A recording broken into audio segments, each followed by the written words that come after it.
Mr. Keith Floyd. Now, millions of you watched our special guest burst onto BBC One last Sunday as Erin Watts in the new head of Section D in the top spy drama Spooks. Please welcome to Saturday Kitchen. It's Lara Pulver. Great to have her on the show. Oh, pleasure to meet you. And congratulations. Thank you. Yes, because, I mean, you've been doing it all your life, really, to performing to people, but it's really... This is the one that's brought you to the masses, wouldn't you say? Yeah, it's been a good year. I think, like, Spooks is such a massive flagship show for the BBC that it was... It was a gift, really, to come and join the team. Because we saw you on Robin Hood as well. We did, sword fighting and, exactly. causing some chaos. But this is something different for you. Yeah, it's obviously spy work, which is kind of fascinating. Yeah. You know, the more you find out, the more you get involved, the more you just go, God, this is on a level that even I couldn't comprehend at times, you know, what they have to deal with. It's great. Good stuff. And, of course, you're here to eat. Now, of course, I am. Programme. I'll cook Food Heaven or Food Hell for Lara. It'll be something based on your favourite ingredient, Food Heaven, or your nightmare ingredient, Food Hell. It's up to our studio guests and some of our viewers to decide what you'll be having. So, Food Heaven, if you could pick anything.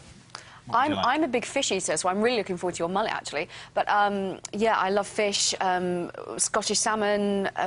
You had to say Scottish salmon there, didn't you, really? Come on. Keep them both happy now, yeah? Please be nice. Why I'm cooking it, that's it. And, yeah, and greens, kale sounds really great, green beans, you know, spinach. Well, you're almost getting through the menu anyway, there you go. And the zesty orange sounds good, too. I'll pick salmon for that one. So, the dreaded Food Hell, what would that be? I'm really not a fan of bananas, which I know is kind of unusual, but the smell and just the texture and the stringiness, it just feels all wrong to me. So there you go, salmon or bananas for Lara Food Heaven. I've got something Asian-inspired, a pan-fried salmon with coconut and mint salad. And there is a few beans in there as well. The fish is seasoned and pan-fried quickly and served simply with a green bean salad, slices of coconut, a mint coriander, and then dressed in a Thai-style spicy chilli jam. Because I know you like a little bit of... Who have I got to bribe for that one? There you go. My could be facing Food Hell bananas and a banana and custard tart. I'm going to fill a tart case with sliced bananas, cover it over with a thick custard, infused with a splash of rum, and then baked, and it's simply served in wedges with a cinnamon-dusted sautéed bananas, and, of course, a dollop of clotted cream to go with it. That's a heart attack on a plate, James. You obviously don't watch this show and me cooking. But there you go. But you have to wait to the end of the show to see which one Lara gets. So let's meet our other chef's table guests. As usual, they're two Saturday Kitchen viewers. Vicky, you were the one who wrote in. Who have you brought along with you? I brought my daughter, Georgina. Your daughter, and you had a choice of 4 children to bring. I did indeed, yes. I'm the favourite. You're the favourite. You're the only daughter, is that right? Yeah. And as some of your experience in cooking, because you're a pretty serious cook, has that rubbed onto your daughter? Well, I think not. Hopefully not, because I'm not the best, I have to say. That looked fantastic. Rick's series all about discovering great local dishes, and we've got a wealth of them here in the UK. Now, I've been to Ireland this week, and you can't travel to the Emerald Isle without trying this stuff, that very famous Irish stout that, because we work for the BBC, we can't pronounce what it is. Guinness. So, I can only do it once. That goes in the pan with a chicken, and we're going to pot roast our chicken. Nice. All right? So, hot pan on the stove and get that nice and hot. We're going to brown off our chicken. So this is a perfect dish that you can do for tomorrow lunch. So chicken, whole chicken, in. All right? And we're just going to colour that just slightly, because we're going to pot roast this at the same time.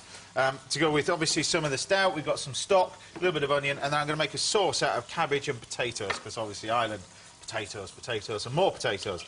A little bit of onion, some garlic, parsley, and that's about it, really. Whereabouts in Ireland were you, James? I was near Ballyclare. Wow. Which was a fantastic place to be. And the weather changes like I've never seen weather change. 1 minute it's raining, next minute it's bright sunshine. Amazing place. But great hospitality, of course, in Ireland. That's what it's all about. But not about me, this is about you. Spooks. Yes. Congratulations on the new series. Oh, thank you very much. And going very, very well as well. But unfortunately, this is the last series. Yes, Series 10 will be the last series of Spooks. But, you know, we're going out with a bang, and the writers and the cast have put together a really good final 6-episode arc. Tonight, you know, we see the possible tragedy of one of our beloved spies, and, you know, typical Spooks fashion, a lot happens to put us all at risk, really. This goes tomorrow night. Tomorrow night, Sunday night, 9 o'clock. Sunday night. Right, we're just going to chop this all up. Now, it's something different for you, because looking back at your career, I mean, theatre is just a huge, important part of your life, particularly when you were younger. Yeah, when I first graduated from drama school, I just, you know, got into theatre and was fortunate enough to kind of just keep getting job after job after job, which felt amazing at the time, and it's something that I definitely want to go back and do for the right project. Working at places like the Donmar Warehouse have just been extremely influential in my career, and me meeting some great people, working with great creative teams, directors, But casts. before that, you were at it was the National Youth Theatre, wasn't it? National Youth Music Theatre. Yeah, Music Theatre. Yes. That's sponsored by Lloyd Webber, isn't it? Yes, it was, and Prince Edward and the Prince's Trust also, and you know there was such a wealth of talent in that youth theatre. There was the year kind of I was involved, or the few years I was involved, we had people like Sheridan Smith and Tom Chambers, you know, some wonderful British actors. They've gone on to do extremely well. Jude Law was a previous member of National Youth Music Theatre, so... I'm just going to pop this chicken in the oven. That's got the stout and the stock on there, and you pot roast it, so literally it just goes in the oven as it is. No need to put the lid on it. So you just literally sealed it in the pan? That's it, just put it in the oven. OK. And then while it cooks, keep basting it. What happens is the stout reduces down, creates a glaze to go with it, and our sauce is going to be made out of that with some potatoes. My brother-in-law is a really good cook, so he's going to be expecting me to do something along these lines and be impressed, so I will take notes. Now, going on the theatre, we've had several actors and actresses and people on, and they've gone straight into television. But the theatre must be great grounding for you for TV work, do you think? Yeah, absolutely. Whichever way you do it, but I just love being a part of live theatre and kind of that collaborative process and the rehearsal process you get to go through. But TV brings a completely different, you know, it's a completely different way of working. Is it because you can make the character your own on theatre, or is it...? Well, you literally, for 2.5 hours or however long your piece is, you kind of roughly have control of your journey, of your character's journey. And even though you've obviously had a rehearsal period and it's been very collaborative, for what you do in those 2.5 hours, you're in control of. Yeah. When you shoot a TV show, if it's not live, like yours is, you give of your scene in many different ways, and then you kind of have to let it go, because then it's in the hands of the editor, the director and the producers. So you have to kind of make peace with it and go, it's in your hands, and then the finished product is the director's vision. The producers here, they don't do anything. They just sit there having a bacon sandwich, you know, reading the newspaper. Oh, God, don't say that about... Chris Fry, my producer, would not like that. He spends half the day on tweeting and going on My Face, or whatever it's called. My Face. Sort of I like that. A new thing. My Face. Yeah. A collaboration of Facebook and MySpace. It's all My Face. It's My Face. I don't know, but it's... Yeah.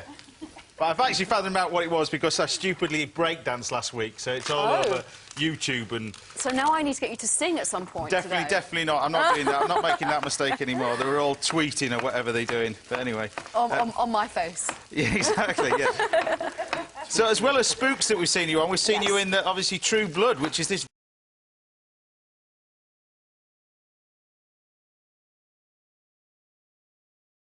Yeah, it's this amazing kind of cult television show that HBO create that's become kind of an international phenomenon. It's at the helm is Alan Ball, who is obviously an Oscar-winning writer, director, producer, who created pieces like 6 Feet Under and American Beauty, the wonderful movie with Kevin Spacey and Annette Bening. So, yeah, it was thrilling to go and join such like a massive TV show. And I joined for the Series 3 and Series 4, which Series 3 is currently airing on Channel 4 right now. So I kind of am on every channel. You're on everything at the moment. Everything. Is that normal? Does everything come at once, or what? I think it's like buses some days, isn't it? Some days you can't get arrested for a job, and then other days, you know, momentum just takes over, and you just enjoy that time. And you know, I feel very grateful that the opportunities that I've had this year, because it's been really exciting. It's fantastic because they're all different characters. Is that the G word that you've just put in there? What's that? I can't say. Yes. Okay. Yeah, don't worry, you'll find it on Tinternet, as my mother calls it, you know. On Tinternet. Yeah. So I've got the cabbage in there. All I've done is you end up with this liquor, you see, when you pot roast it, look. You end up with a lovely gravy. And to that, you just leave it to rest nicely. We've got a little bit of garlic in there with your potatoes and create like a little broth with it. Just with some butter, of course, which you have to use. You have to. I do. James Martin's secret ingredient. It's not a secret on this show, trust me. But, and we're just going to chop this up nicely as well. What herb is that, sorry? This is parsley in there. OK. Now, we mentioned True Blood and all that, and then Sherlock. Yes. In January. With the great Benedict Cumberbatch, isn't it? Series 2, yes, of Sherlock will air with the wonderful Benedict Cumberbatch and Martin Freeman. I think it's kind of quite hotly anticipated because Series 1 was just incredible. I saw it when I was working in the States and it was just one of the best things I'd seen on TV for a long, long time. It seems that you get all the proper jobs in all the big shows. Knock on wood, yeah. I think there's obviously more to come, which is very exciting. But yeah, it's great to you know, Stephen Moffat is a huge part of Doctor Who, but also has written the episode that I'm doing on Sherlock, and it's just he's an incredible writer.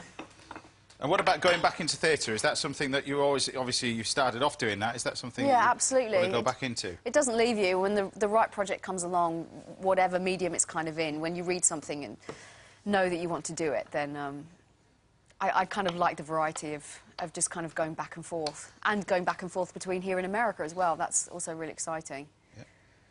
Wow, that smells so good. So there you go. That's that. You do actually get a piece of chicken with it as well. So. Okay. That's when he eventually. I'm so impressed that your shirt is spotlessly clean. That you managed to get. My shirt's not the problem. It's my jeans that are covered in.